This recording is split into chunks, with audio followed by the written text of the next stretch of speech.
Павлодарда кардиорталықтың пациенттері ұзақ уақыт Б және С гепатиттерін жұқтырып келуі мүмкін. Облыстық денсаулық сақтау басқармасы мұндай қорытындыға ота жасау кезінде бір реттік инструменттер қайта қолданылғанын білген соң келіп отыр.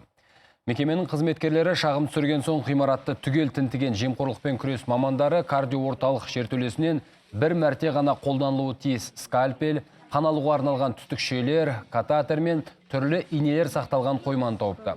Қойма толы медициналық заттардың мерзімі өтіп қана қоймай, көпшілігі бірнеше мәрте қолданылғанында белгілі болып отыр.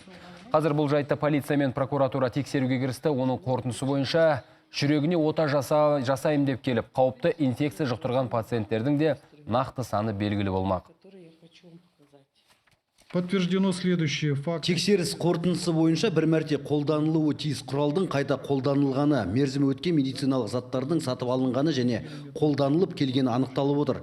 Әзірге 2 пациент Б және С гепатиттерін жұқтыруы мүмкін деп жорамалдап отырмыз. Яғни ота жасатқан соң жағдайы нашарлаған пациенттердің тізімін жіті тексеріп шығу керек.